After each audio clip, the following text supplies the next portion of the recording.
वाशी गाव अंबरजे येथे मामा सर्वातून निघून गेलेली व्यक्ती. थोडा लांबून परिचय म्हणजे आमच्या सुर्ले सरांनी स्मशानभूमीमध्ये ज्या पद्धतीने सांगितलं त्याच पद्धतीने सांगतो. आपल्या गावातील अतिशय प्रतिष्ठित शेतीनिष्ठ शेतकरी कैलासवासी शंकर गणू परटोळे यांचे नातू. त्याचप्रमाणे आपल्या या गावचे प्रतिष्ठित नागरिक कैलासवासी मधुकर शंकर परटोळे यांचे सुपुत्र, अद्याप वेगळ्या भूमिकेत काशनाथ शंकर परटोळे, भास्कर शंकर परटोळे यांचा पुतण्या आणि मिथिल मनोज परटोळे यांचे वडील मनोज मधुकर परटोळे हे येलोक सोडून परलोकात गेलेले आहेत. मला वाटतं अद्याप मला सांगायचं वाटतं की आपल्या या गावच्या माजी अंगणवाडी सेविका यांचा तो सुपुत्र. ते येलोक सोडून परलोकात गेलेले आहेत. आज त्यांची उत्तर रात्र आहे आणि उत्तर रात्रीनिमित्त मज पामराची अल्पशी कीर्तन रूपी सेवा या ठिकाणी आयोजित केलेली आहे.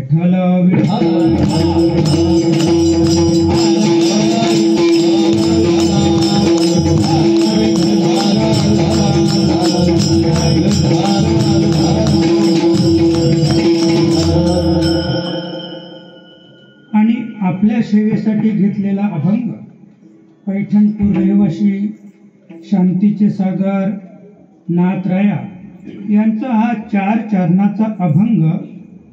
कर्म गती कशी आहे, इतके सुंदर या अभंगातून 4 चरणाच्या अभंगातून प्रत्येक चरणामध्ये कर्म आहे. 4ही चरणामध्ये कर्म आहे. मला वाटतंय आतापर्यंत तुम्ही कितीही अभंग चाला पण एकच शब्द प्रत्येक कडव्यात असेलच असं नाही. पण या 4ही कडव्यामध्ये कर्म आहे आणि 4ही कडव्यात कर्म आहे. पण मला 2च शब्द सांगायचे, फक्त कर्म. ठल विठ्ठल.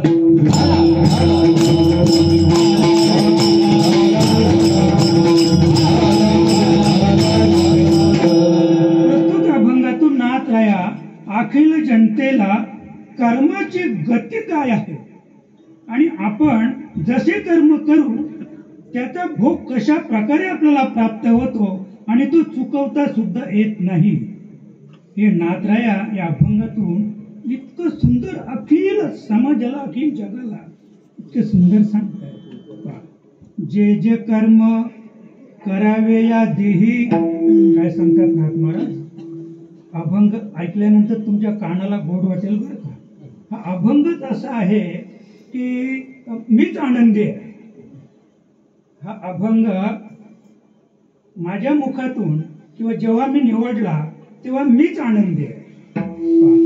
जे जे कर्म करावे या देही, लक्षात घ्या, जे जे कर्म करावे या देही भोगावे तेही देहा देह,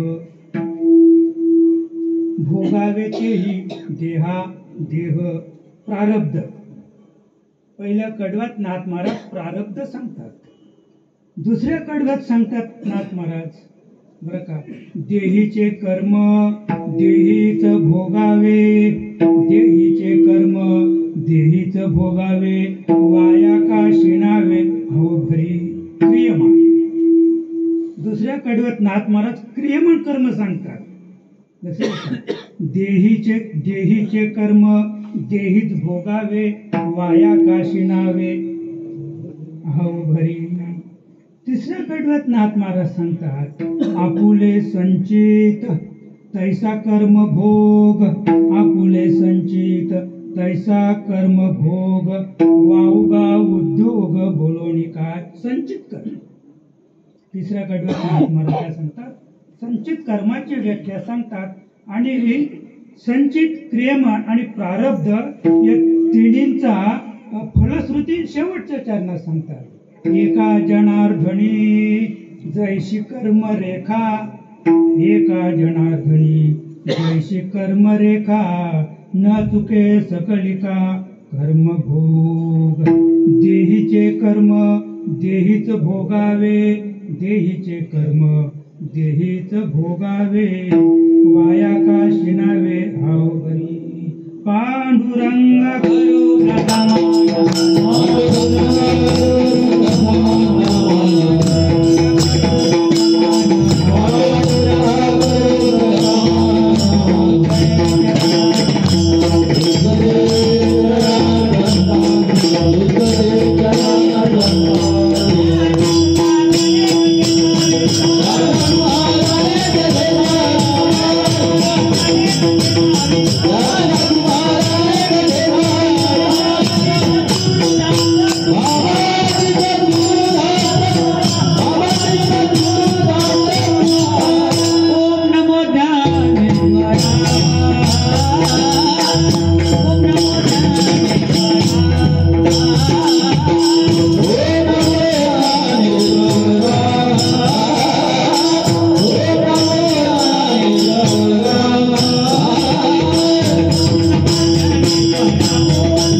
सेवेला आरंभ करूया. तर प्रथम थोडक्यात सांगायचं म्हणजे करूया कीर्तन रामनारायण.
प्रत्येक कीर्तनात आम्ही एक कडवं घेतो, पण अद्याप त्या कडव्याचा परिणाम समाजावर झाले अजिबातच नाही बरं का.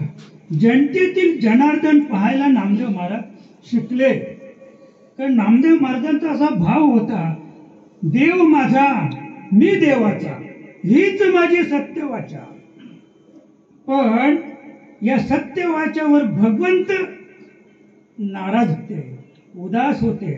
आणि म्हणून नामदेव महाराजांना समजलं, देवा आपण उदास का? अरे म्हणे, उदासीनतेचे कारण तुझ्याजवळ. तुझा जो भाव आहे ना, देव माझा मी देवाचा, हीच माझी सत्यवाचा, हा भाव तुला मातीत घालील, मातीत नामदेव महाराज. म्हणून मी उदास आहे. उदास, माझ्या उदासनीचे कारण तुझ्या जवळ आहे.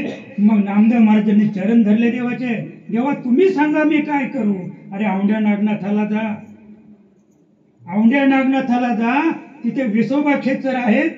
विसोबा खेचर लक्ष झालं का? विसोबा खेचर ज्याने माऊली ज्ञानोबारायांना सळो की पळो करून सोडले, फुटके खापर सुद्धा देऊ केलं नाही. समाजाने ज्या इंद्रियात आंघोळ करावी, आंघोळ, त्या आंघोळ कर, जिथे मी आंघोळ करतो तिथलं पाणी पिण्यासाठी सुद्धा त्यांना वापरायला दिलं नाही, असे विसोबा खेचर. पण हे मला आर्जवून सांगायचं आहे बरं का. आधी जरी दुराचारी उत्तमच्या उधारी. आधी तुम्ही किती वाईट कर्म केले ते सोडून द्या, पण उत्तम शेवटी काय केलं हे महत्वाचं आहे. शेवटी काय केलं हे महत्वाचं आहे. आणि अशा विसोबा खेचराला गुरुपद प्राप्त झालं. आणि नुसतं गुरुपद प्राप्त झालं नाही, तर नामदेवरायांसारख्या सत्शील भक्ताला त्यांचं शिष्यत्व पत्करावं लागलं.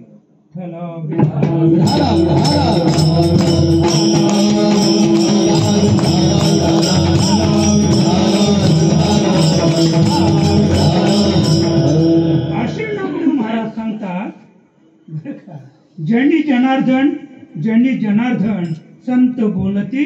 तुकोबाराय सांगतात की जनतेतील जनार्दन आपल्याला शोधायचंय, त्याचा शोध घ्यायचाय. नुसतं शोध घेऊन चालणार नाही, तर तसं आम्हाला व्हायचंय बरं का.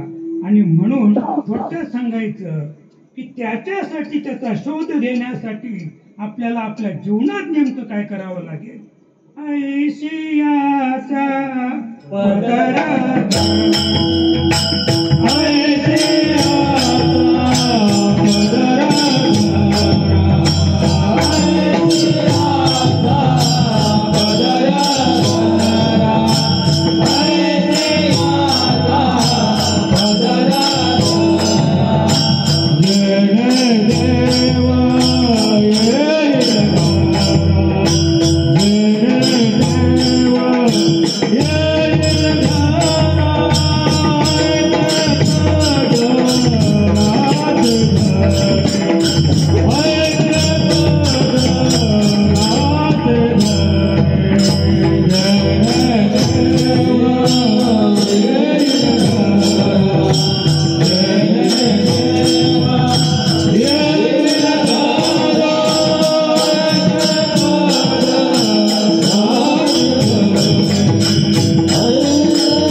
नाथ महाराजांनी पदर धरला.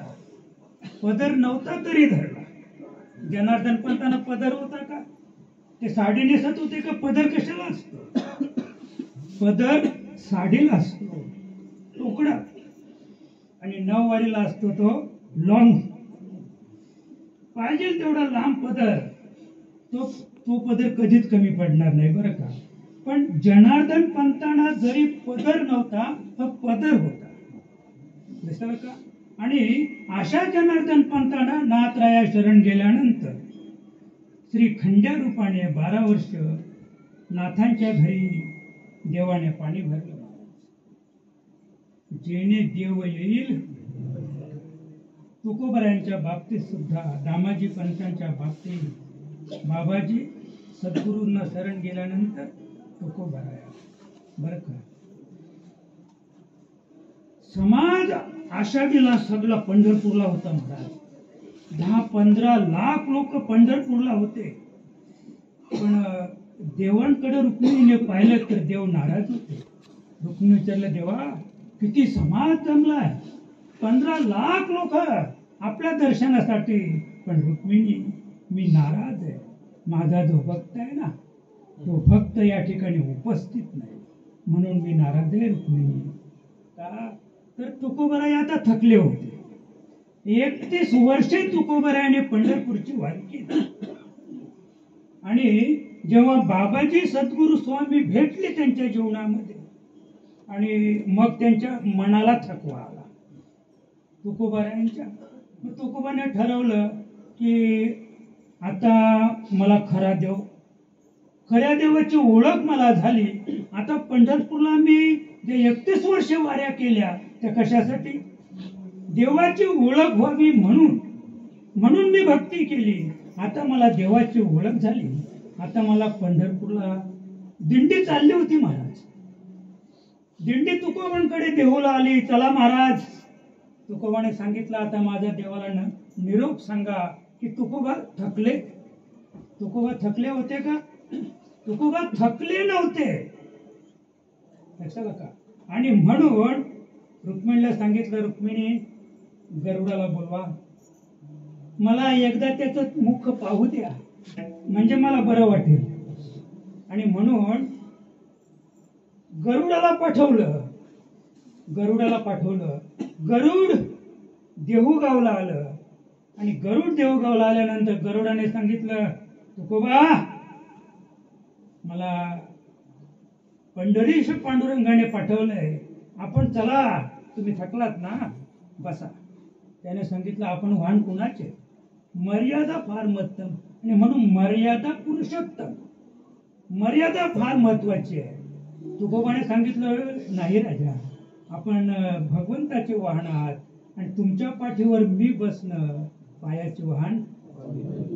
मज पामर आहे काय थोडा, मज पामर आहे काय थोडा, पामर आहे काय थोडा, मज पामर आहे काय थोडा,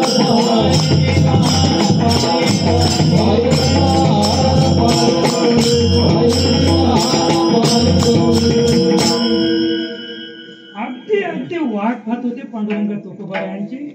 पण पुन्हा त्यांच्या पदरात नैराश्य आलं. गरुडचे एकटेच गेले परत. देवाने पाहिलं, देव नाराज झाले. काय झालं म्हणे, तुकोबांचा असा निरोप आहे. ठीक आहे म्हणे. देवाने लगेच तयारी केली महाराज आणि गरुडावर बसून देहूला गेले. मला फक्त एवढंच सांगायचं, आयुष्य याचा पदर धरा, जेणे देव येईल. आणि अनेक संतांच्या घरी देव गेले आणि त्याचंही कारण आहे काय, सद्गुरु वाचोनी सापडेना, सद्गुरु वाचोनी सापडेना, सद्गुरु वाचोनी सापडेना,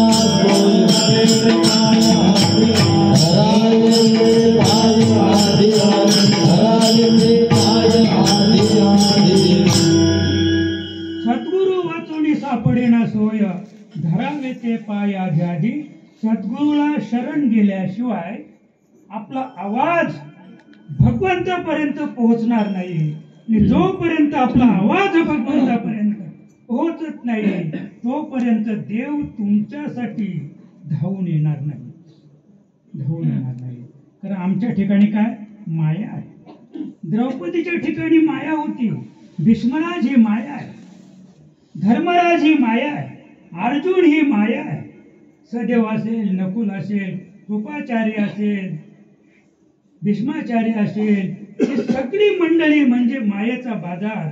मायेच्या बाजाराकडे पाहिल्यानंतर त्याच्या लक्षात आलं, अरे तरी सुद्धा मग द्वारकेचा धावा केला महाराज. द्वारकाधीश भगवंत कुठे होते? द्वारकेत अधिष्ठित होते. आणि मग पुन्हा द्रौपदी रुबाब करते, बरं का रे उशीर लावी येला देवा. द्रौपदी द्रौपदी, अगं तुझ्या हृदयातच मी होतो ना, पण तू पाहिलंस कुठं? तू ध्यान कुणाचं केलं? द्वारकाधीश म्हणजे जो राज्य सिंहासनावर विराजमान आहे त्याचं ध्यान केल्यामुळं हे द्रौपदी मला द्वारकेहून हस्तिनापूरला यायला उशीर झाला.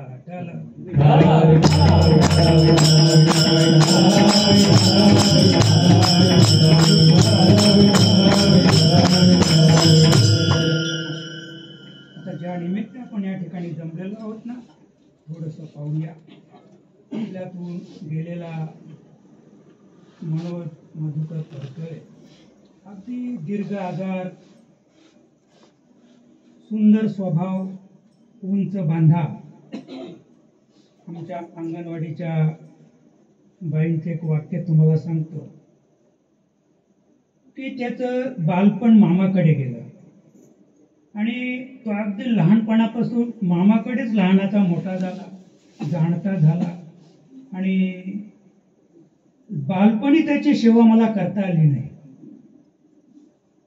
म्हणून कदाचित भगवंताने पाहिलं असेल की आता 45, 46 किंवा 47च्या वयामध्ये आईकडून मुलाने सेवा घेतली.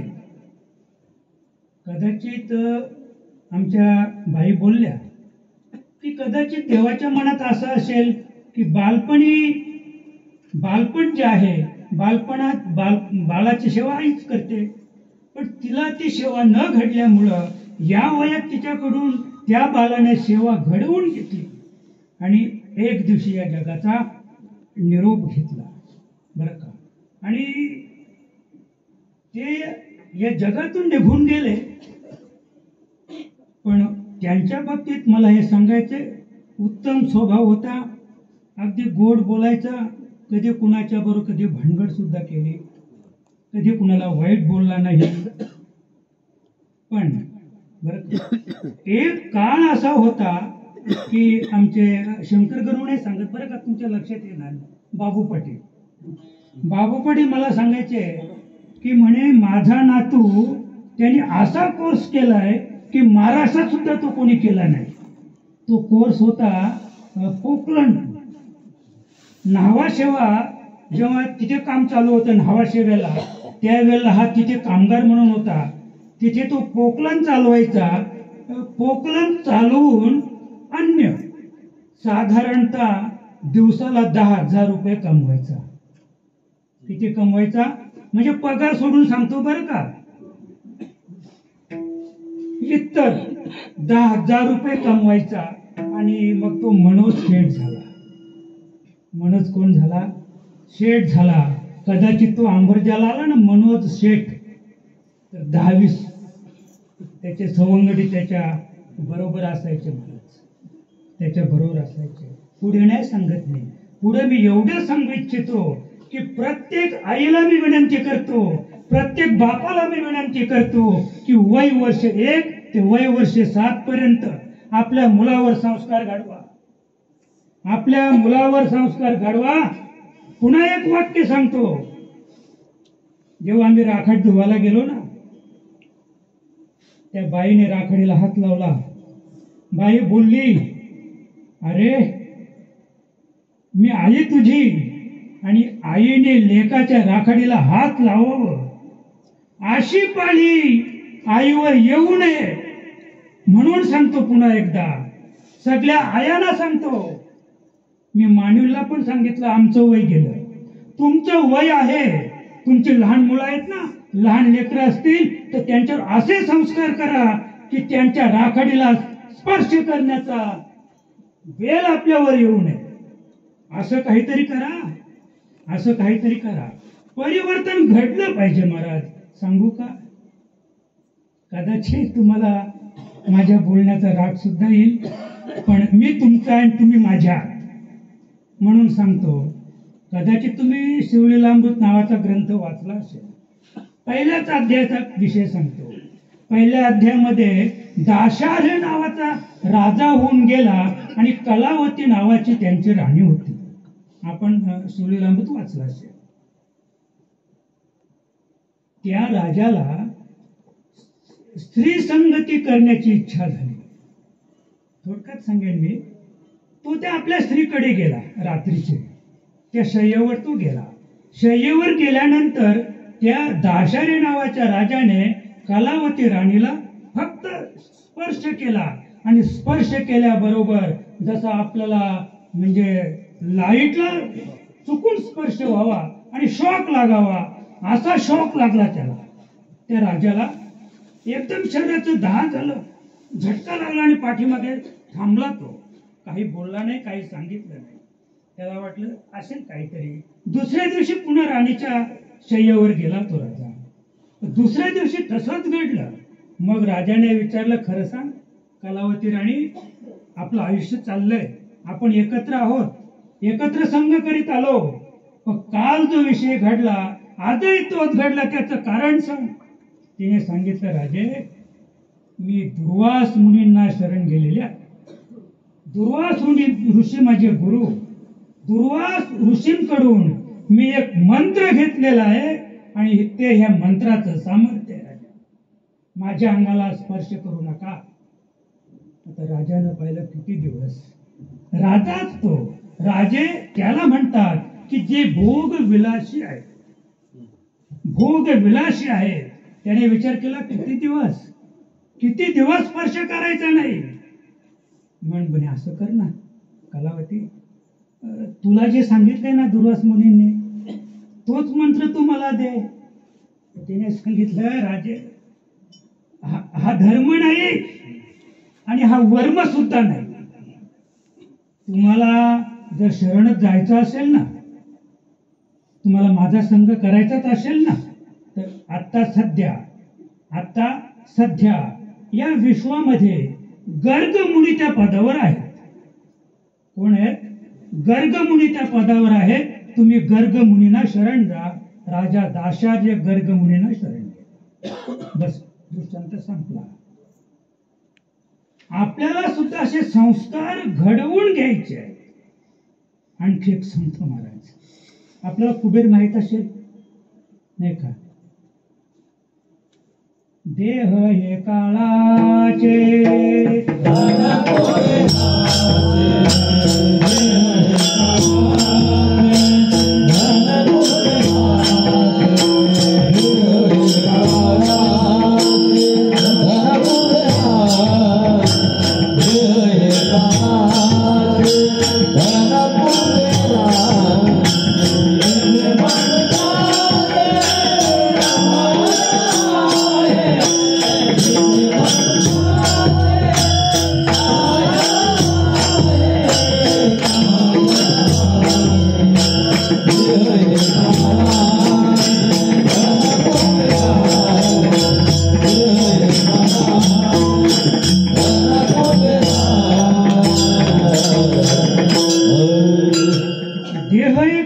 धन कुबेराचे.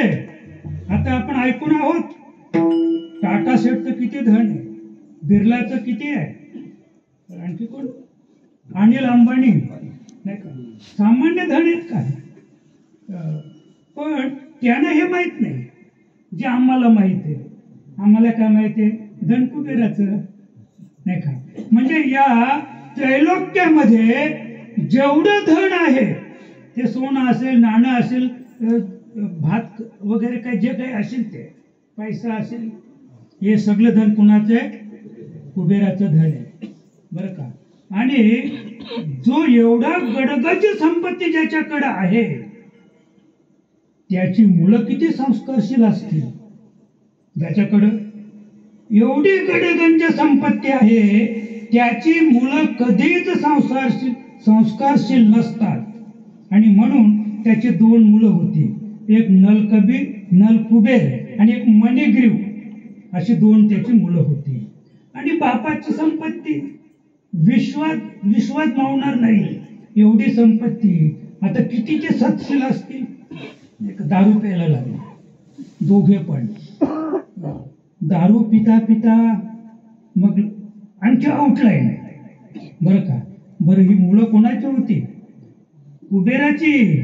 महाराज मेनके बरोबर रंभे बरोबर संघ करायला लागले. आणखी पुढे सांगतो एवढ्याने नाही थांबले ते. अंगावरचे कपडे उतरले. अंगावरचे सगळे कपडे उतरले आणि जिथे रंभा मेनका गंगेमध्ये स्नान करत होत्या त्या गंगेत गेले. ते नग्न अवस्थेत गेले. नारद महर्षी सांगतात तेव्हापासून गंगा पापभंगा नाही. तेव्हापासून गंगेचं सामर्थ्य कमी झालं. तेव्हापासून हे दोन बहादर नग्न अवस्थेत त्या रंभेकडे गेले पाण्यामध्ये गंगेमध्ये. तेव्हापासून गंगेचं सामर्थ्य कमी झालं. पण नारद महर्षीने इतकं वाईट वाटलं. त्याने त्यांच्याकडे पाहिलं. दोघांना शाप दिला, जा वृक्ष होऊन पडाल. लक्षात ठेवा बरं का. लक्षात ठेवा परस्त्री माते समान हा सनातन धर्माचा नियम आहे. आणि तो नियम जर तुम्ही मोडण्याचा प्रयत्न केला तर नारद महर्षींच्या प्रमाणे आपल्याला वृक्ष होऊन पडावं लागेल. मला हे सांगायचंय. सावध झालो सावध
सावध झालो हरीच्या आलो जागरणा.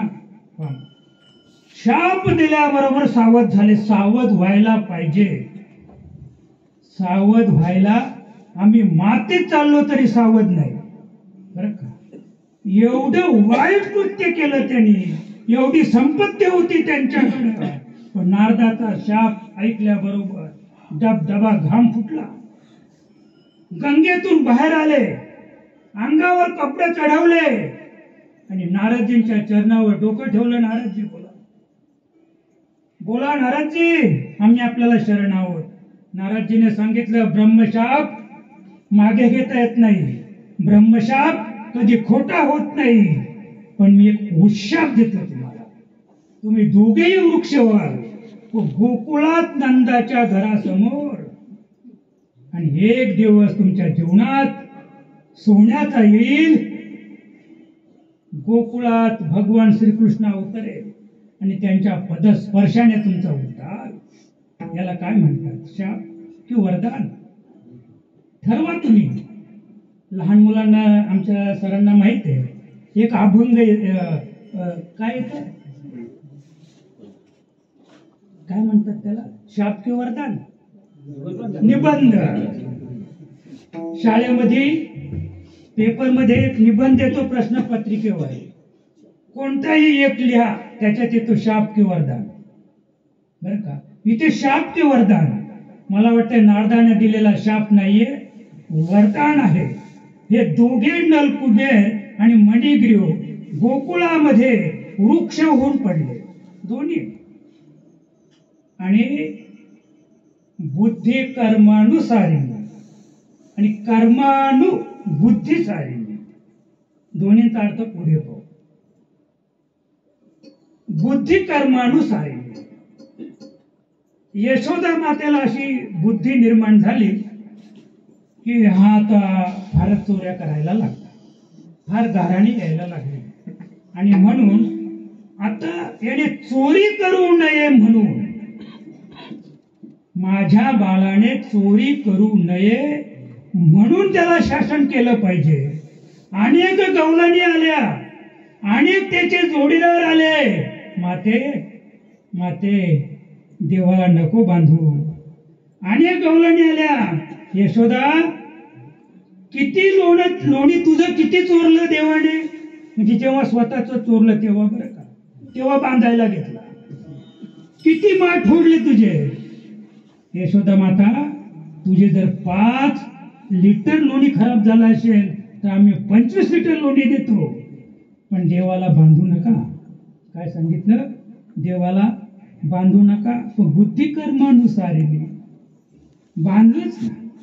बांधताना सुद्धा सगळी गोकुळातील दावे आणले, दोरे आणल्या, तरी 2 बोट शिल्लक राहिली. अरे त्याशी बंधन करील काय? लक्षात का? त्रिभुवनी जोड माये, त्रिभुवनी जोड माये, त्याशी बंधन करील काय? पण भगवंताने ठरवलं, आईचा अपमान म्हणजे पृथ्वी मातेचा अपमान, गाईचा अपमान म्हणजे पृथ्वी मातेचा अपमान, आणि म्हणून देवाने जरा आखडतं घेतलं आणि मग स्वतःच बांधून घेतलं. यशोदेने नाही बांधलं, स्वतःच बांधून घेतलं. आता देवाला बांधल्यामुळे ती निशंक झाली, आता काही चोरी करायला जाणार नाही, आणि म्हणून ती घरामध्ये कामधंदा करायला लागली. देव रांगत रांगत बाहेर आला, आणि हे 2 नलकुबेर मणिग्रीव हे मोठे वृक्ष होते, तिथे देव आला, आणि दोन्ही वृक्षांना पदस्पर्श केल्याबरोबर त्याच्यातून हे दोघे बाहेर आले. देवाचं दर्शन घेतलं, स्वर्गात निघून गेले, आणि मग देव थोडा पुढे सरकला, आणि ते उखळाला बांधलं होतं ना, ते उखल मध्ये अडकलं, आणि उखलाने दोन्ही वृक्ष उघडून पडले.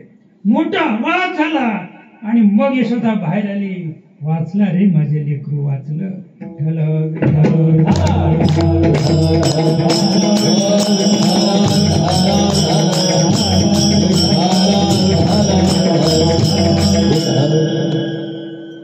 पण मला हे सांगायचं की शेवटी जरी तुम्ही सावध झालात, आता हे दोघे पण सावध झाले, आणि म्हणून भगवंताचं पदस्पर्शाने त्याचा उद्धार झाला, हे महत्वाचं आहे.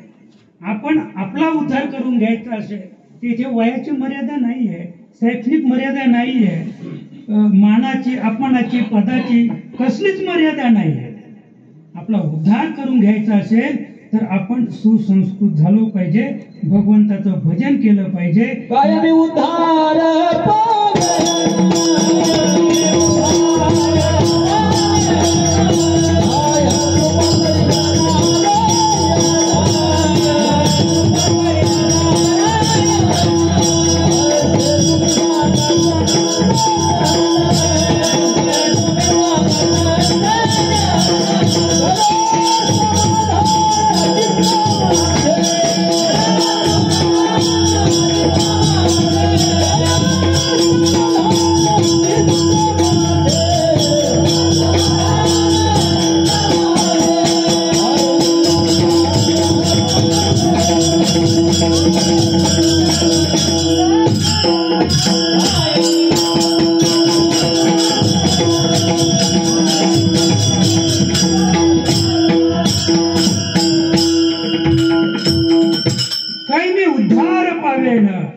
काही कृपा करेल नारायण. ऐसे सांगा तुम्ही, काही मी उद्धार पावेन, काही कृपा करेल नारायण. अशी अवस्था प्रत्येक व्यक्तीची झाली पाहिजे. आमचा जन्मच त्याच्यासाठी आहे महाराज, आमचा जन्मच त्याच्यासाठी आहे, आणि म्हणून प्रत्येकाने भगवंताचं भजन केलं पाहिजे. हरिपाठ नाही का, आता मी कागडानिमित्त आपलं कीर्तन होतं मांडवी, महाराज मुद्दाम सांगतो तुम्हाला, 150 पोरं हरिपाठाला. किती पोरं? 150 पोरं हरिपाठाला, आणि सगळ्यांचा ड्रेस सुद्धा एकच, सगळ्यांचा ड्रेस एक. आमचे ते कीर्तनकार संतोष भांडे ते सांगायला लागले, बाबा आता माझी गरजच राहिली नाही. म्हणजे ते पालखीत पण नव्हते. पुराणीच पालखी 150 पोरं, अख्खी गाव गजबजला होता महाराज. असे काही आपण आपल्या मुलांवर संस्कार घडवले पाहिजे. आपल्या पतीवर संस्कार घडवले पाहिजे. आपला पती कसा वागतो याचा विचार केला पाहिजे. आणि आपला पती सुधरावा त्याचं वर्म पत्नीच्या हातात आहे बरं का. पत्नीची व्यसनच पत्नीच्या हातात आहे. पण पत्नी तशी नसेल तर तिच्यावर सुद्धा ही पाळी आल्याशिवाय राहणार नाही बरं का. तुम्हाला वर्म सांगितलं असतं तर तुम्हाला फार वाईट वाटेल. म्हणून मी हे वर्म सांगत नाही. एका दिवसात नवरा तुमचा ताल्यावर येईल. एका दिवसात. अरे त्याचे मुसके आवडल्या जातील पत्नीकडून. पण पत्नीलाच आनंद आहे. पत्नीलाच आनंद आहे. आता नाही. आता काय सांगते आता नाही. आणि आता नाही त्याचा हा परिणाम आहे.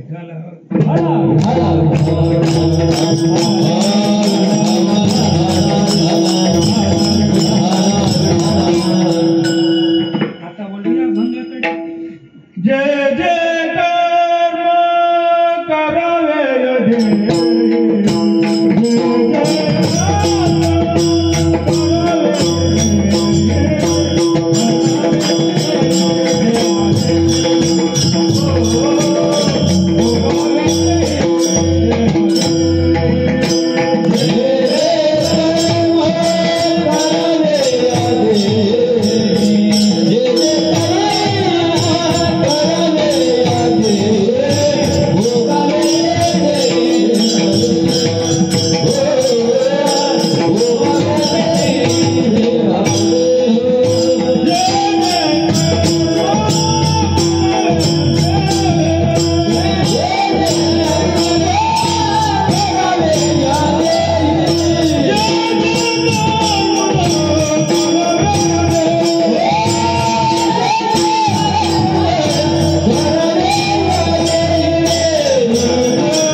शिवाजी राजांची गोष्ट सांगतो.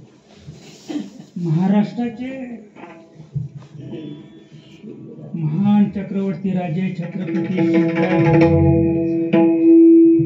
दिल्लीच्या तख्तावर औरंगजेब बसला होता महाराज. दिल्लीच्या तख्तावर जिथे मुस्लिम बसतो ना त्याला तख्त म्हणतात. आणि जिथे आमचा हिंदू राजा असतो ना त्याला काय म्हणतात सिंहासन. सिंहासनारूढ छत्रपती शिवराय आणि दिल्लीच्या तख्तावर आरूढ औरंगजेब बादशाह. प्रयत्नांची शिस्त झाली महाराज. प्रयत्नांची शिस्त झाली. पण छत्रपती शिवरायांना मारण्याचा कोणताही प्रयत्न त्यांना सफल करता आला नाही. म्हणून एका मांत्रिकाला बोलावलं. मांत्रिकाला कोणी औरंगजेबाने मांत्रिकाला बोलावलं आणि काय केलं अभिसार. अभिसारा सुशिक्षित शब्द आहे. आता आपल्या भाषेत सांगतो करणी. त्या औरंगजेबाने छत्रपती शिवरायांना मारण्यासाठी एका भक्ताला बोलावलं. आता मांत्रिक सांगून चालणार नाही. मांत्रिक अभिसार करतो आणि भगत करणी करतो. भगत करणी करतो. मग भक्ताला त्या राजाने बोलावलं कोणी औरंगजेबाने. आणि छत्रपती शिवरायांच्यावर करणी केली. करणी केल्यानंतर शिवराय आजारी पडले. शिवराय आजारी पडले. मग त्यांचं रक्त चेक केलं. त्यांचा बीपी चेक केला. त्यांचं हृदय फुफ्फुस सगळे इंद्रिय चेक केली. पण सगळे नॉर्मल. राजा आजारी कसे? मग सगळे नॉर्मल. मग आता आता कुठे धाव घेतली पाहिजे आपण? तुम्हाला 4 डोळे नाही का? जिथे 4 डोळे तिथे. शिवाजी राजांचं तसं नाही झालं महाराज. तो महाराष्ट्राचा राजा होता, तो 4 डोळ्यांकडे कसा जाईल? तो एकच डोळ्याकडे गेला. कुठे गेला? एकच डोळ्याकडे गेला, श्री रामदास स्वामींकडं. रामदास स्वामींना व्यथा सांगितली, स्वामी सगळं चेक केलं, सगळं नॉर्मल, पण मी आजारी कसा? मला राज्य करायचंय, स्वातंत्र्य मिळवायचंय. स्वामी आपण सांगा. स्वामीने अंतर्ज्ञानानं पाहिलं आणि ज्याने जो मांत्रिकाने करणी केली होती ना, ती करणी उलटली म्हणजे मग आता हे काय काळी घारणी पांढरी घार अशातला काही विषय नव्हता बरं का. एकाची बायको होती भूतालीन, तुमच्याच भाषेत सांगतो, भूतालीन होती ती. याला सांगायची जित्रा घेऊन ये, सगळे भारे तुम्ही जोडा, जा त्या भेंड्यांना पाणी घ्या, ऑर्डर करायची. आणि ऐकलं नाही ना, कोंबडा करीन. कोणाला? घाबरायचा तो. फार बारीक झाला. एक दिवशी त्याचा दोस्त भेटला. काय म्हणे, असं कसं झालं? तर लग्न झाल्यानंतर माणसं कसे होतात नाही का? आणि तू तुझी अवस्था काय सांगू म्हणे, माझी बायको असेच. एवढंच का म्हणे? ठीक आहे नाही का? गाठ पडली, ठकाठकान त्याच्या वर्म जाणे तू का? ठीक आहे म्हणे, काय घाबरू नको. माझी एक मैत्रिणी, म्हणजे कदाचित आपण, माझी एक मैत्रिणी म्हणे, पण ती इतकी जाजवाल आहे ना, तुझ्या बायकोला नाही ऐकायची, पण तिचं एक आहे, तिच्या बरोबर बरं हिच्या बरोबर कोणी लग्न करायला तयार होईल का? तुम्हाला सांगितलं की ती आहे अविवाहित, पण ती विद्या शिकलेली आहे, अभिचार विद्या. तर तिच्या बरोबर लग्न करायला कोण तयार होईल का? बरं यालाही ते आधी माहित नव्हतं, लग्न झाल्यावर माहित झालं की माझी बायको अशी आहे. पण म्हणे आता तुला आधी सांगतो, माझी एक मैत्रीण आहे, तिच्या बरोबर लग्न कर म्हणजे हिची खोड मोड. आणि केलं ना तिच्या बरोबर लग्न केलं ना, आणलीच तिला इकडे. आणल्याबरोबर तिला व्यथा सांगितल्यानंतर तिने सांगितलं, बरं का म्हणे, आता हिची काटात काढू म्हणे, मी आता हिच्यावर उडीत टाकते. बरं, हा बाजार उडदाचाच आहे. हा बाजार कसला आहे? उडदाचा. उडीत फेकायचे आणि टाचण्या कशा मारायच्या? लिंबाला टाचण्या मारायच्या आणि उडीत फेकायचे. झालं ना? उडीत फेकल्याबरोबर ती झाली काली घार. काय झाली ती? काली घार. आणि तिने याला पतीला सांगितलं की आता हेच उडीत मी माझ्या अंगावर घेते, मी होते पांढरी घार. म्हणजे काली घार आणि पांढरी घार, कोणतंही कार्य करायला समान सत्ता लागते. समान सत्ता लागते. घारीचा आकार, रंग कसाही असू दे, कुत्र काल काय ना कुत्र लाल काय ना कुत्र गोर काय. लक्षात का? काला कुत्तम तर बहुत उत्तम, पण आपलं तिकडे जायचं नाही. काला कुत्तम तर बहुत उत्तम. आणि म्हणून आता म्हणे तुम्ही एक करायचं, आता मी तिच्या बरोबर भांडते. पांढरी घार काली घार दोघींची भानगड. आणि दोघींची भानगड लागल्यानंतर तुम्ही काठी घेऊन यायचं आणि काल्या घारीच्या मारायची उपट, तिला खलास करायची. आणि हे तुम्हाला मी देतो बरं का, उडीद. त्याला उडीद दिले होते ते पांढऱ्या घातले. हे त्या माझ्यावर म्हणे तुम्ही टाका, हे उडीद माझ्यावर टाकले की मी काय होईल? पूर्ववत श्री होईल. त्यालाही आनंद झाला. दोघ्या घारी झाल्या, भांडायला लागल्या. काठी घेऊन आला, काली घार मारली आणि लगेच ते काढले खिशातून उडीद, तिच्या अंगावर फेकणार. एवढ्यात त्याचा मित्र आला. अरे म्हणे थांब, घाई करू नको, थांब जरा, माझं ऐक. आता ते उडीद टाकून दे म्हणे, काठी घे आणि त्या पांढऱ्या घारीचे टाक, तिला मार. म्हणजे तू सुखी होशील.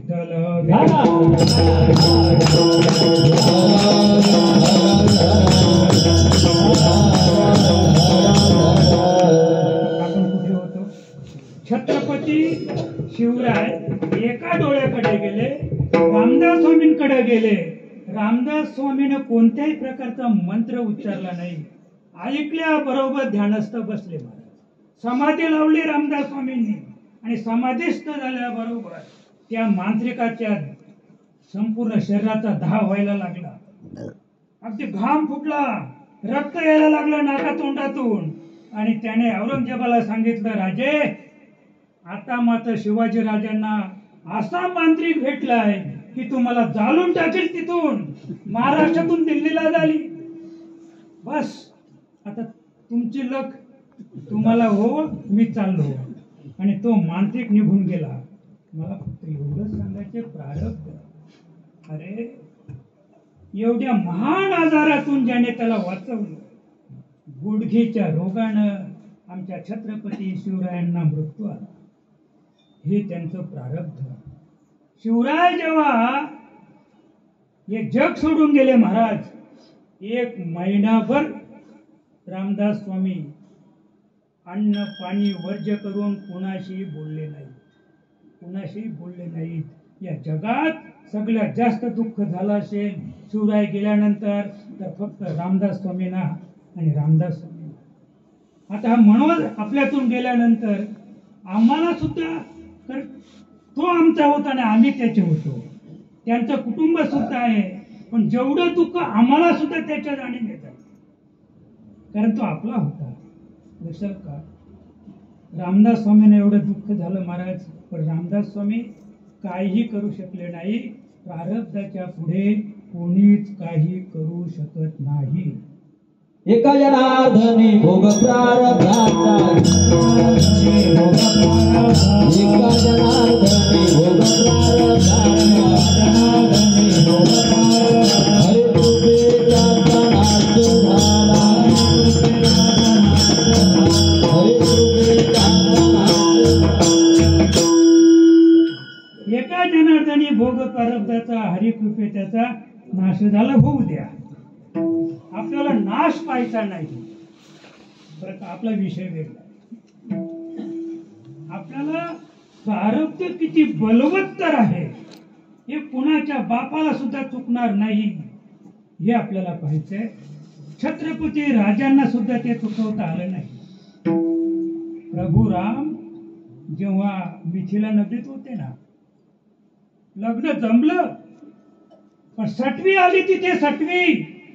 आणि सटवीने राजा जनकाला सीतामाईच्या समोर सांगितलं, राजा जनका, अरे तुझी मुलगी तू ज्या रामाला देऊ पाहतोस ना, त्याच्या आयुष्यात वनवास आहे, वनवास. मुलगी देऊ नको. पण सीतामाईने सांगितलं, वनवास चालेल. बरं का, लक्षात घ्या, राजा जनकाला माहित होतं रामाला वनवास, सीतामाईला माहित होतं रामाला वनवास, राजा दशरथाला माहित होतं रामाला वनवास, आणि रामाला सुद्धा माहित होतं रामाला वनवास. तरी सुद्धा समाज म्हणाला कैकेयीच्या मुलं घडलं. पण एक गोष्ट लक्षात ठेवा, मी मरणार आहे हे मला त्रिवार सत्य, आणि त्रिवार सत्य मला माहिती आहे, मी मरणार आहे. इथे जेवढे बसलेत तेवढे, जेवढे घरी झोपलेत तेवढे, मला सांगा कुणाला माहित नाही मी मरणार आहे? सांगा, झोपल्यापैकी एखादा उठून या इकडे आणि सांगा त्यांनी मला मी मरणार नाही. प्रत्येकाला माहिती आहे मी मरणार आहे, पण मी मरणार कधी आहे हे माहित नव्हतं. रामाला वनवास आहे, पण वनवास केव्हा सुरू होईल हे दशरथाला माहित नव्हतं, रामाला माहित नव्हतं, सीतेला माहित नव्हतं, आणि राजा जनकाला माहित नव्हतं. म्हणून एवढा अहंकार माजला, प्रारब्ध कुणालाही चुकवता येत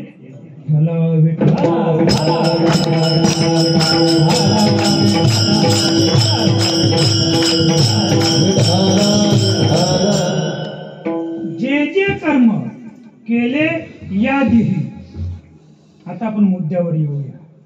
जे जे कर्म केले या देही भोगावे तेही देहा देह. एक गोष्ट आपल्याला या अभंगाच्या पहिल्या कड्यातून पाहायची आहे की या देही मनुष्य देहामध्ये केलेले कर्म, उद्या देह सोडला ना आपण की मग आपल्याला कुत्र्याचा, मुंगीचा, केडीचा, वाघाचा, सिंहाचा, घोड्याचा, गाईचा, बैलाचा, कुत्र्याचा, मांजरीचा कोणताही देह आपल्याला प्राप्त होईल. पण त्या देहामध्ये तो देह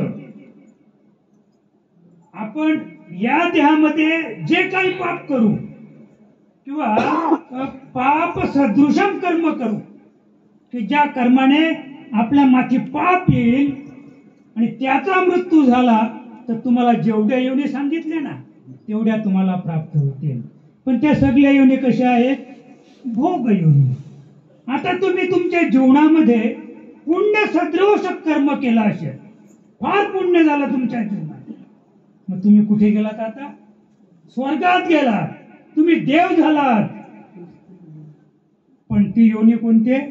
भोग योनी. तीही भोग योनी, ही भोग योनी.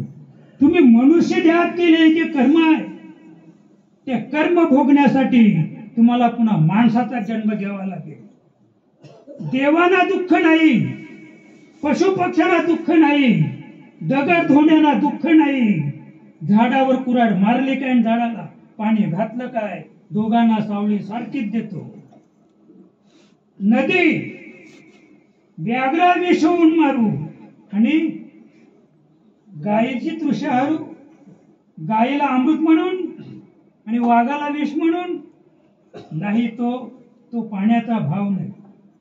याच न्याय आपल्याला हा विचार करायचा आहे महाराज. बर का, देहा देह म्हणजे या देहात केलेली कर्म भोगण्यासाठी पुन्हा माणसाचाच देह घ्यावा लागेल.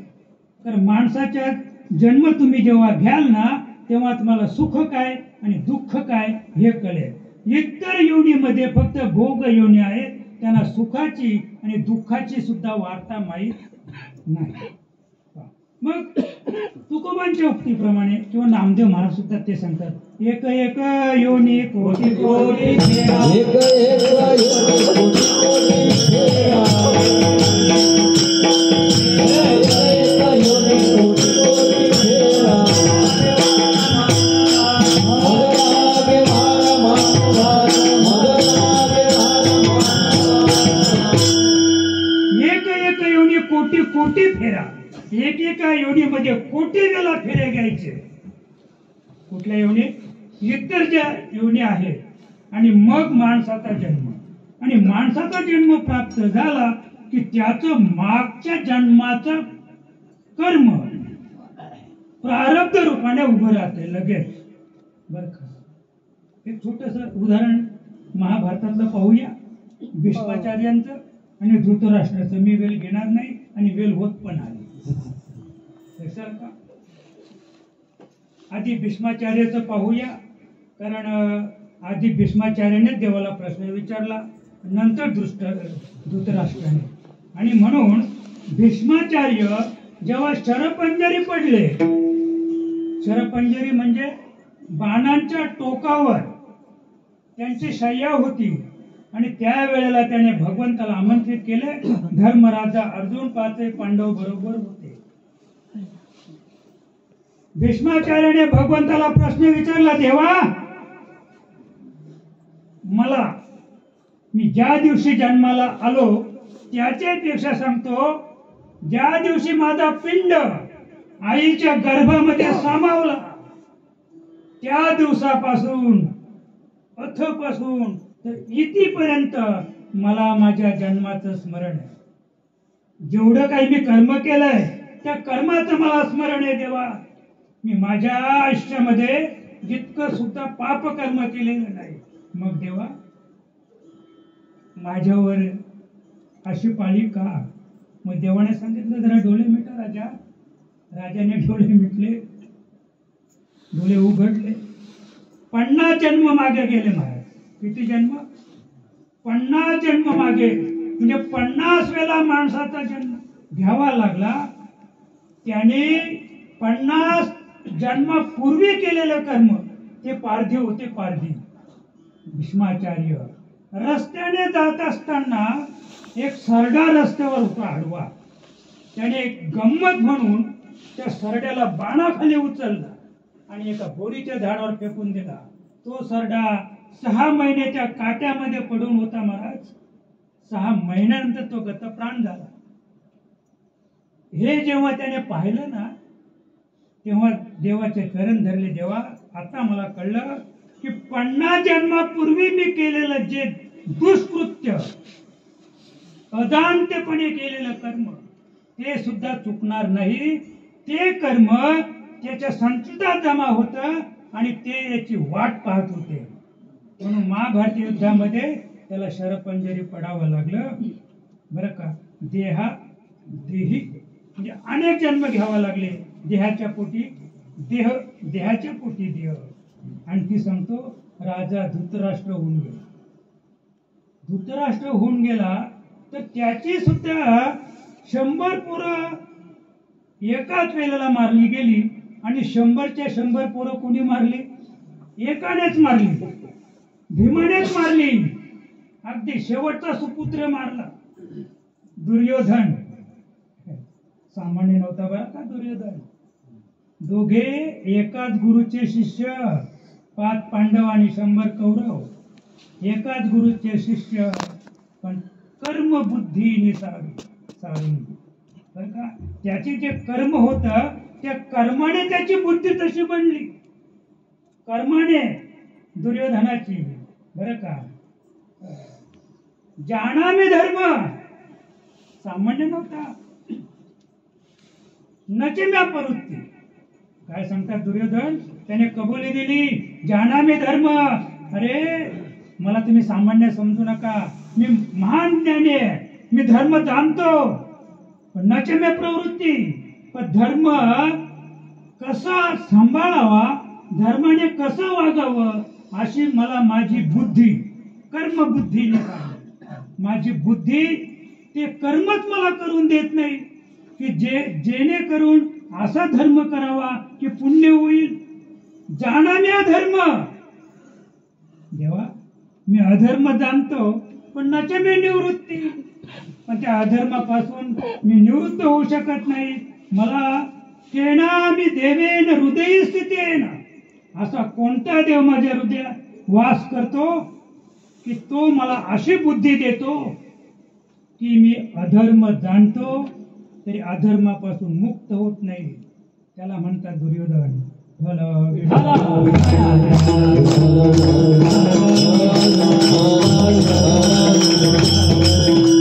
शंभर पोरं मारली गेली. 100 पोरं मारली गेली. थोडक्यात सांगेन 50 जन्म मागे गेला. देवाला प्रश्न विचारला भगवंता अरे मला सांग रे माझी 100 पोरं महाभारत युद्धात मारली गेली त्याचं कारण सांगा. आणि म्हणून देवाने सांगितलं तसंच डोळे मिटा. 50 जन्म मागे गेला धृतराष्ट्र. 50 जन्म मागे गेला. आणि मग तो सुद्धा कोण होता? एक पारधीच होता. एक मोठी ढोळी होती वडाची ढोळी. त्या ढोळीमध्ये त्या पक्ष्यांची 100 पिलं ढोळीत होती आणि हजारो पक्षी त्या वडाच्या झाडावर बसले होते. हा पारधी तिथे गेला म्हणजे धृतराष्ट्र जी ढोळी होती त्या ढोळीमध्ये पाला पाचोला टाकला आणि आग लावून दिली त्या झाडाला. जे पक्षी होते ते सगळे उडून गेले आणि 100 पिलं त्या पक्ष्यांची होरपळून आंधळी होऊन मेली.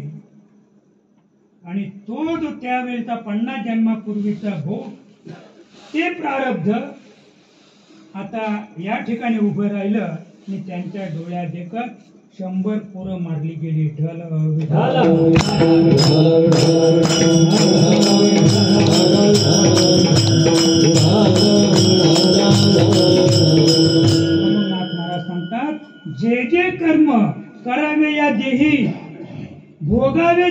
या देह, काय सांगतात नाथ महाराज की तुम्ही या देहात जे काही बरे वाईट कर्म केले असतील ते बरे वाईट कर्माचा भोग घेण्यासाठी तुम्हाला अनेक देह घ्यावे लागतील.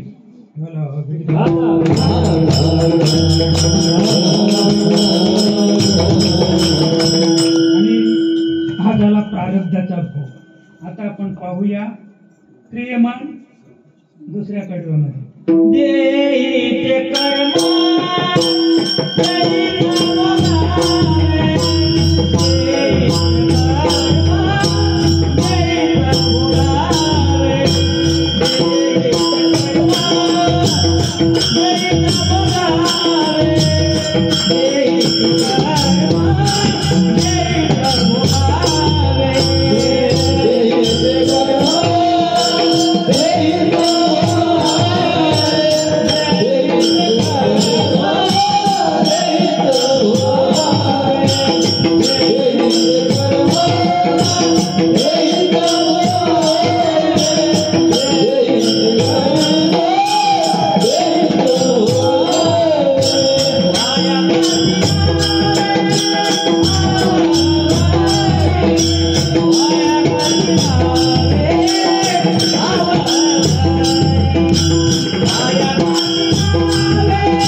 क्रियमान कर्म, क्रियमान संचित आणि तरी आपण कर्माच्या सिद्धांताकडे वळलो नाहीत आणि वळणार सुद्धा नाहीत, कारण वेळ जवळजवळ आपल्या जवळ आली. असं फक्त एवढंच सांगू इच्छितो की देहीचे कर्म देहीच भोगावे आणि वाया का शिणावे भवभरी, म्हणजे उगीच शिनायचं नाही. कशाला का जे जे केले आपण ते भोगीचा दुःख कोण, बरं का, म्हणजे कर्म आपण करायचं, वाईट कर्म करायचे.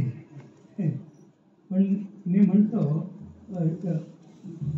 कर्माचा सिद्धांत काय सांगतो माहिती का, गीतेत भगवंत सांगतात की फलाच्या आशा धरू नको पण तू कर्म कर. मग मला एक शंका अशी येते की जे चोरी करतात ना त्यांनी कधी फलाची आशा धरली का? मी चोरी केल्यानंतर फल काय मिळेल? पाप. चोरी केल्यानंतर फल काय मिळेल? पाप. समजा आपण एखाद्याचा खून केला, मग खून केल्यानंतर काय झालं? पाप.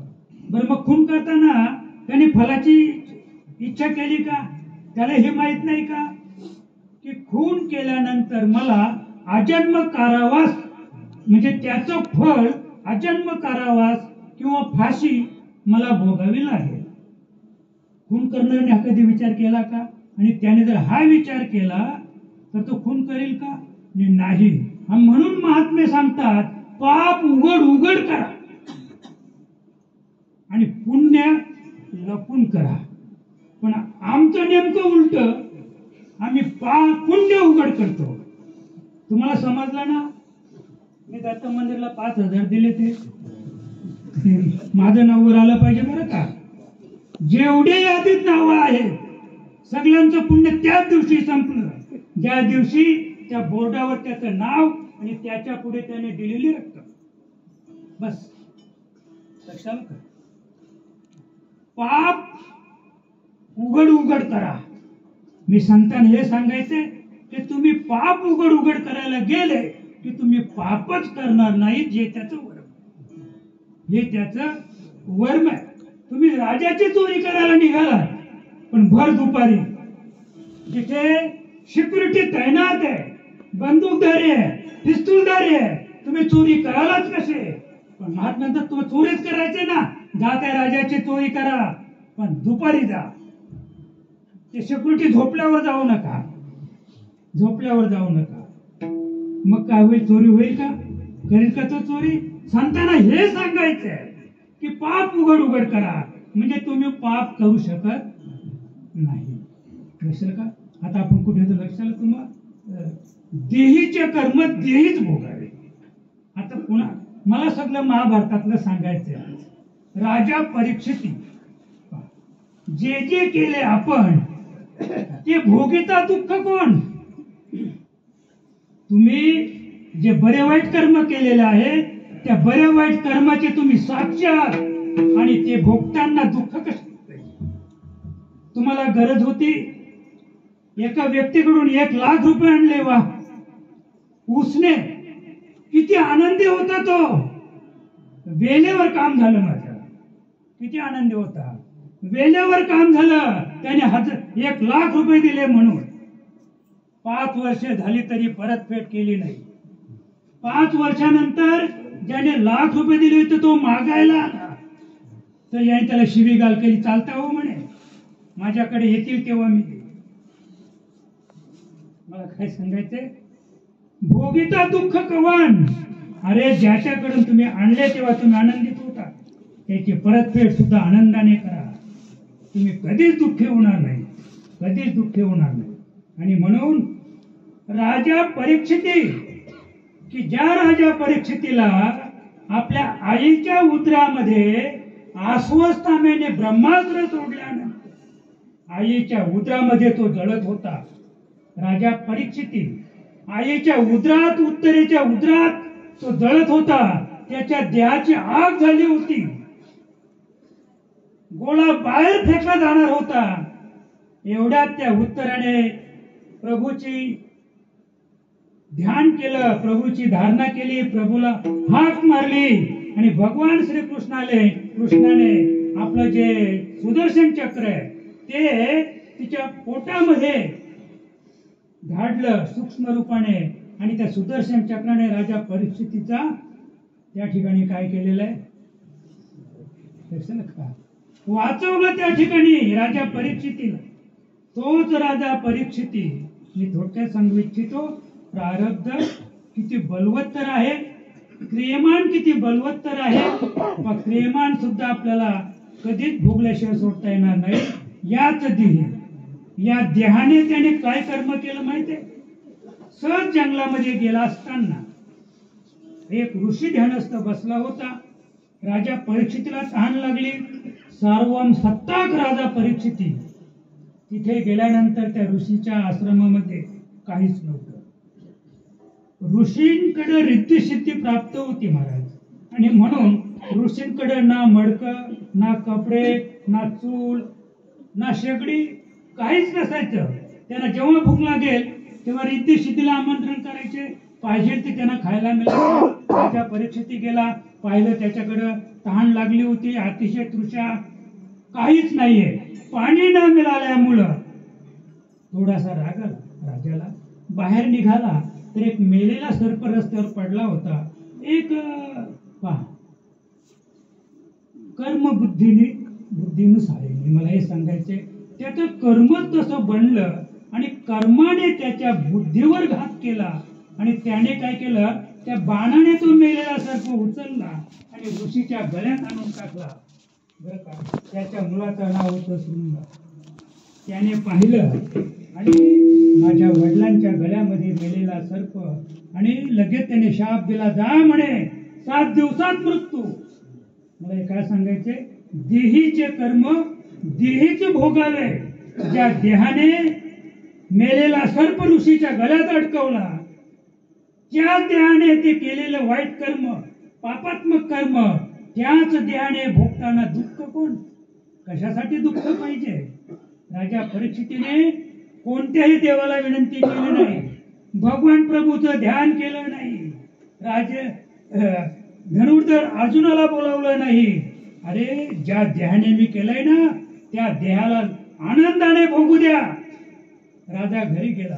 का केलं हे वाईट? इतकं वाईट का माझ्या या शरीराकडून इतकं वाईट का झालं? मी नेहमी सांगतो, आत्मपरीक्षण करा, आत्मपरीक्षण. जरासंधाला जेव्हा मारलं ना भीमाने, जरासंधाला मारल्यानंतर त्याचा जो राजमुकुट होता तो सोन्याच्या पेटीत होता, बंद पेटीत. ती पेटीच भीमाने आणली आणि ती बंद पेटी हस्तिनापुरात असताना जेव्हा 5 पांडव प्रभास तीर्थाला द्रौपदी कुंतीसह निघून गेले तेव्हा याने आपली चोपडी काढली. कोणी राजा परीक्षितीने. असंच आहे महाराज, बाप निघून गेला ना की मग ती पाठीमागची ती पाहतात. काय काय आहे पाहूया. तोपर्यंत त्या कपाटाला, त्या चावीला कोणी हात लावू शकत नाही, कारण मरायला आला तरी चावी कमरेला. अरे पाहुण्याला साखर द्यायची चहा करायला तरी तो उठून येतो, त्या कपाटाला चावी लावतो, सुनेला सांगतो साखर घेऊन जा. कितपत करायचंय लक्षाला का, हे कितपत करायचं. आणि म्हणून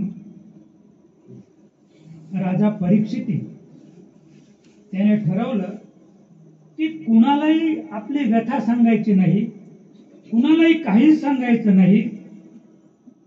आपण जे वाईट कर्म केलेलं आहे आपण त्याला आनंदाने भोगूया. आणि एवढ्यात ऋषीने सांगितलं आपल्या बाळाला, बाळा जा, तो सार्वम सत्ताक राजा आहे, राजाला शाप देण्याचा अधिकार ऋषीला नाही. पूर्वीचा काळ होता महाराज, राजे लोक ऋषींना शाप द्यायचे, राजे लोक ऋषींना शाप द्यायचे. ऋषी राजाला थरथर कापायचा, पण राजा ऋषीचे आज्ञेशिवाय कोणतंच कर्म करत नव्हता. हे विशेष आहे, हे विशेष आहे पहा. आणि म्हणून एवढ्यात तो शुंग ऋषी त्या ठिकाणी आला आणि त्याने सांगितलं ब्रह्मशाप तुम्हाला आहे, 7 दिवसात मृत्यू. लगेच तयारी केली महाराज, मला एवढं सांगायचंय. लगेच तयारी केली, यमुनेच्या काठी गेले. शुक मुनी तिकडनं आले. 33 कोटी देव होते, 88,000 ऋषी होते. थोडक्यात सांगतो 11 वाजून चालले. आणि म्हणून सांगतो, एवढंच सांगतो की या देहाने केलेला जो भोग आहे तो याच देहाने भोगायचा आहे. त्याला म्हणतात क्रियमान कर्म. कर्माच्या सिद्धांताकडे आपण गेलेलो नाही, त्याला म्हणतात क्रियमान कर्म. आणि ते क्रियमान कर्म राजा परीक्षितीने याच देहाने केलेले वाईट कर्म याच देहाने आनंदाने आणि सुखाने भोगलं आणि राजाने आपल्या या देहाचा उद्धार करून घेतला.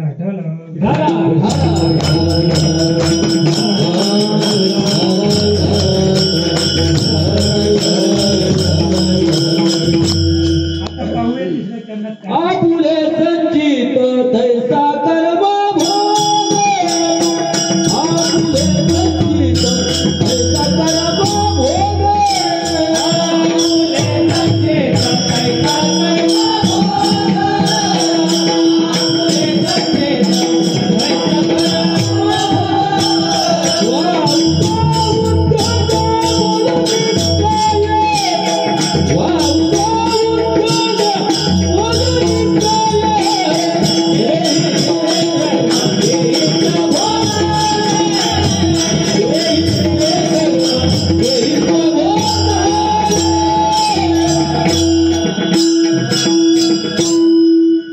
आपुले संचित तैसा कर्म आपुले संचित तैसा कर्म भोग. पाठीमागचा कडवं पाहायची गरजच नाही.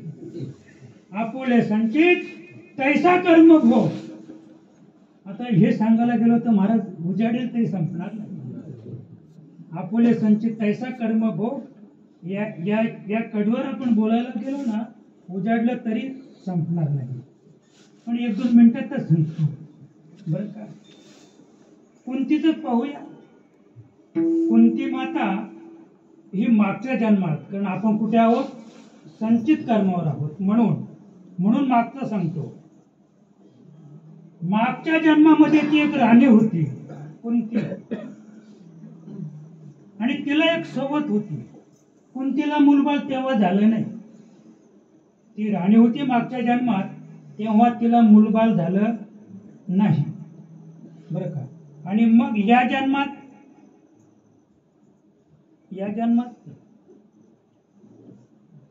दिसेल का, पण तिच्या सवतीला 6 मुलं झाली. एक पहिलं मूल झालं ते अगदी लहान असताना त्याला विष पाजलं. कोणी अशी त्या सवतीची 6 मुलं तिने मारली. हे मागच्या जन्माचं सांगतो. 6 मुलं मारली. आता या जन्मामध्ये ती वसुदेवाची पत्नी आहे. पण तिला आता इथे 6 मुलं झाली. 6 मुलं कुणी मारली? आपल्या देवकीचं. हा ठीक आहे देवकीचं सांगतो आपण. तर आता 6 मुलं देवकीला बंदीखान्यात झाली. तर 6ची 6 मुलं कंसाने मारली. देवाला विचारलं देवकीने नंतर. तेव्हा नंतर कंसाला मारल्या नंतर की देवा माझ्या आयुष्यात असा प्रसंग का आला? मग देवाने सांगितलं की माते माझ्या बोलण्याचा राग नको ना. मागच्या जन्मात तू राणी होतीस. पण सवतीची 6 मुलं लहान लहान चिमुकल्या मुलांना तू विष. त्याचा परिणाम तुला समजलंच नाही. कुणाला सवतीला म्हणजे माझं लहान चिमुकलं बाल का मेलं हे तिला समजलंच नाही. कारण बाल सांगण्याच्या वयात नव्हता की मला आईने विष पाजलं. आणि त्या बालाच्या आईला कळलंच नाही बाल का मेलं. म्हणून देवाने सांगितलं हे देवकी माते, आणि म्हणून तुझ्या डोळ्यात देखत तुझी मुलं धर्मशिलेवर आपटून मारले. आपटून किती दुःख झालं असेल देवकी.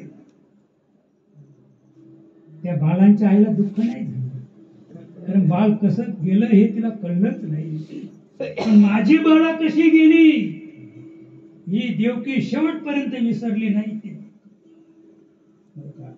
मला एवढं सांगायचंय आपुले संचित तैसा कर्म भोग. मागच्या जन्मात तू जे केलं त्याचा भोग तुला प्राप्त झाला. बरं का? आता हे जाऊ द्या. देवाच्या बाबतीत सांगू का?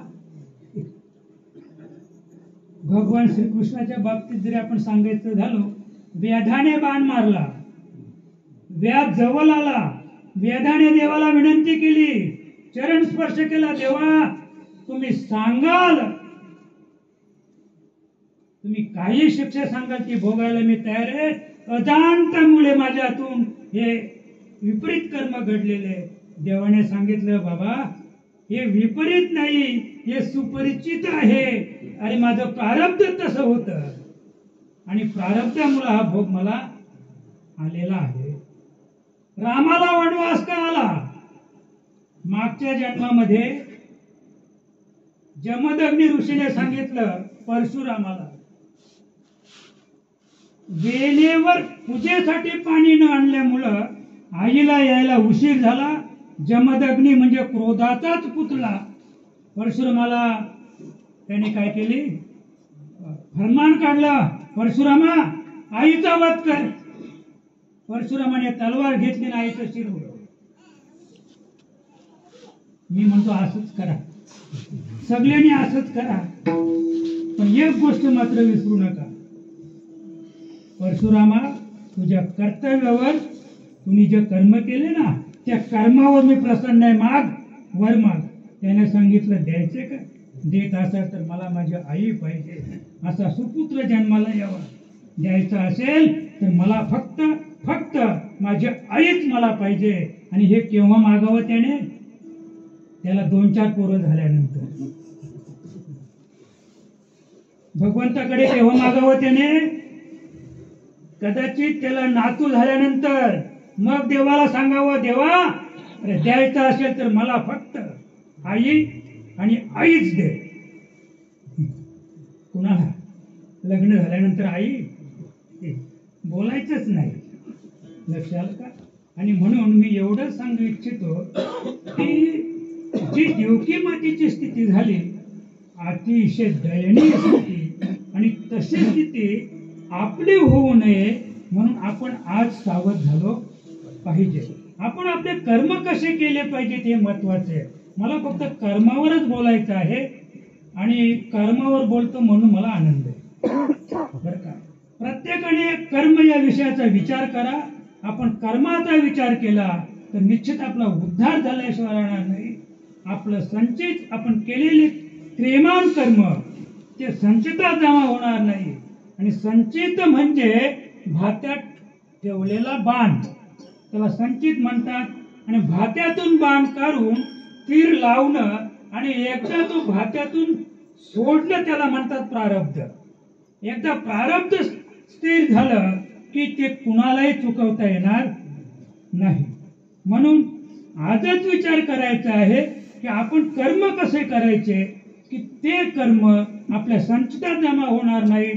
आणि कर्म संचितात जमा झाले नाहीत तर प्रारब्ध भोगण्यासाठी आपल्याला पुन्हा नवा देह घ्यावा लागणार नाही. बरं का, जन्म मृत्यूची राठी चुकवायची असेल तर याच देही याच डोळा भोगमुक्तीचा सोड आपण असं काही कर्म केलं पाहिजे की जेणेकरून पुन्हा जन्म येणार नाही. म्हणून एकदा असं कर्म करूया की जेणेकरून जन्म येणार नाही.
कर्मरेखा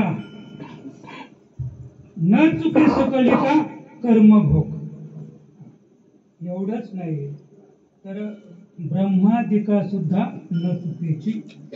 बरं का, लिहिले संचिती न चुके कल्पांती वाया कुंथा कुंथी करुणी काय. आपल्या संचितात जे लिहिलेलं आहे ते कधीच चुकणार नाही. इथे आमच्या विनोद महाराजांनी दिलेला पुरावा आहे. एका जनार्दनी भोग प्रारब्धाचा हरिकृपे त्याचा नाश. बरं का, हरिकृपा होता भक्ता निघती दोंधे नाचते स्वानंद देवा पुढे. बरं का, हरीची कृपा झाली ना, तुमचं प्रेमन असो संचित असो अन्यथा प्रारब्ध असो. बरं का, तृण अग्नी मेले समरस झाले तैसे नामे केले जपता हरी. आतापर्यंत आपण जे पाहिलं ना हा फक्त पूर्वार्ध सांगितलं. पण पूर्वार्ध सांगता सांगता 11:15 वाजून गेले. उत्तरार्ध शिल्लक राहिला. आणि खरी मजा खरा आनंद खरी गंमत उत्तरार्धात होती महाराज. उत्तरार्धात होती. पण आपल्याला वेळ नाही तरी फक्त तुमची 5 मिनिटं घेतो. उत्तरार्ध मी 5 मिनिटात सांगतो. बरं का, ज्याशी करणे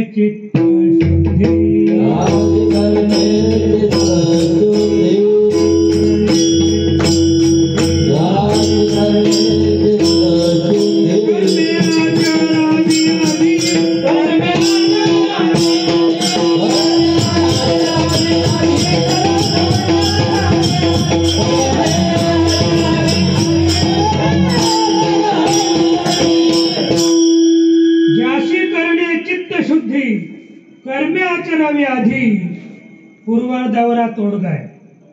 चित्त शुद्ध तरी शत्रू मित्र होती व्याघ्रही न खाती सर्पतया. बरं का, जेणे करणे आत्महित. बरं का, जेणे करणे आत्महित, ज्याला आत्महित करायचं आहे स्वधर्म आचरावा सतत. आत्महित करायचे या 3 गोष्टीवर कडी करायचे ना, प्रेमाण संचित आणि प्रारब्ध.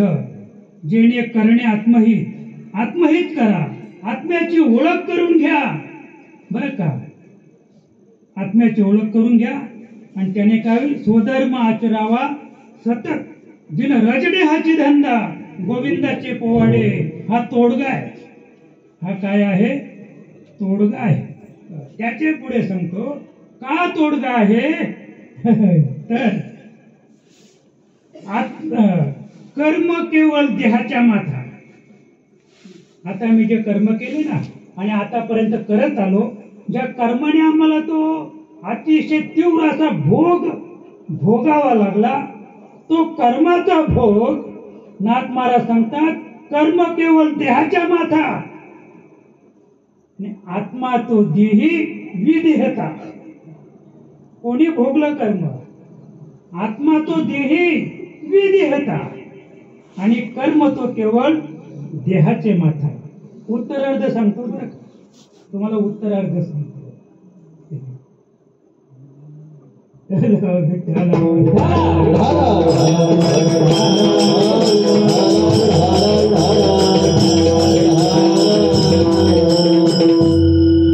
कर्म गेले, करणे हरपले. उत्तरार्ध सांगतो.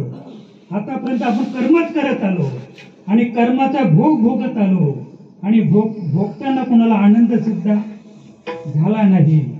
कर्माचा भोग भोगत असताना प्रत्येक जीव दुःखी होता. पण नाथ महाराज सांगतात कर्म केले, करणे हरपले आणि देही पारुषले. धर्म आता धर्मही गेला, अधर्मही गेला, देहे पारुषले. धर्मा तुम्हाला वर्म सांगतो बरं का, हे कर्माचं वर्म आहे. एका जनार्दनी मुखी नाम गाता. काय सांगतात, एका जनार्दनी मुखी नाम गाता. जर आपण मुखाने भगवंताचं नामस्मरण केलं तर कर्म हे देहाच्या माथा. जे कर्म आहे ना ते देहाच्याच माथ्यावर. आणि मग आपण काय करायचं, पाण्यात उडी मारायची. तुमच्या पाठीमागे जर त्या आग्याच्या माश्या लागल्या असतील तर सागाचं पान घ्यायचं डोक्यावर आणि नदीवर चटकन जायचं. मरायचं नसेल तर, जगायचं असेल तर ते सागाचं पान घ्यायचं, डुबकी मारायची, आपण तिथेच राहायचं, पान सोडून द्यायचं. आलं लक्षात? काय सोडायचं आपल्याला, काम, क्रोध, लोभ, मोह, माया आणि मत्सर. बरं का, हे 6 त्या सागाच्या पानाबरोबर सोडायचे. आपण तिथेच थांबायचं, डुबकी मारून स्थिर व्हायचं, समाधिस्थ व्हायचं. आणि त्या आग्याच्या माश्या त्या पानावर बसून चालल्या. त्या माशांना भ्रम झाला, त्यांना वाटलं हे सागाचं पण डोकं धरणच चाललंय. लक्षात का? अरे जेथे न पुरे काळाचा हात, काय मात सांगू त्यांची. ज्ञानोबा आहे, जेथे न पुढे काळाचा हात, काय मात सांगू त्याची. अरे काळाचा हात पुरत नाही, अशी जागाच नाही महाराज, जागाच नाही. पण काय मात सांगू त्याची. माऊली ज्ञानोबरायाने जे केलं ते कुणालाही कधीच जमले नाही, जमणार सुद्धा नाही. आणि म्हणून लक्षात घ्या, अद्याप वेळ गेलेली नाही. नाथांचा अभंग इतका सुंदर अभंग आहे. या अभंगातून विचार जरी आपण केला तर निश्चित आपला उद्धार झाल्याशिवाय राहणार नाही. इथे बसलेल्यांना सांगतो, घरी झोपले त्यांना सुद्धा सांगतो, हा विचार करा, मुलांवर संस्कार घडवा. आपण हे घडा बरं का. आपण बिघडाना आणि आपण बी घडाना बरं का. बिघडलेले बी घडाना, त्यांना सुद्धा घडवण्याचा प्रयत्न करा. आज आपल्यातून गेलेली जी व्यक्ती आहे, फार सुंदर स्वभावाची व्यक्ती होती, अगदी साजेसा उंच बांधा. त्याच्या जीवनामध्ये भरपूर त्याने काही केलं. पण प्रत्येकाने एवढा धडा घ्यायचा आहे, त्याच्या 2 चिमुकल्यांकडे पहा. त्याला एक मुलगा एक मुलगी. त्या मुलांकडे पहा, त्याच्या पत्नीकडे पहा आणि त्याच्या आईकडे पहा. त्यांचे चेहरे पाहिल्यानंतर आपल्याला जाण झाली पाहिजे आपण कसे वागावं. आपली मुलं बाळं कशी संस्कारित असावीत याचा विचार करा आणि आपल्यातून गेलेला जो आत्मा आहे त्या आत्म्याला शांती लाभावी एवढीच आपण देवाकडे प्रार्थना करूया आणि त्याच्यासाठी फक्त 2 मिनिटं भगवंताचं नामस्मरण करू.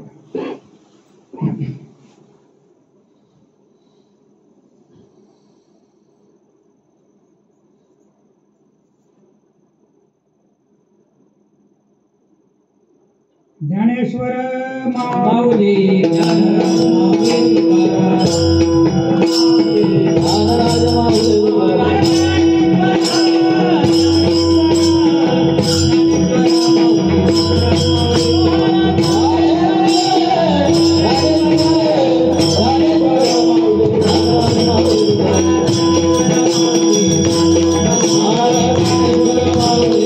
ज्ञानराज माऊली तुकाराम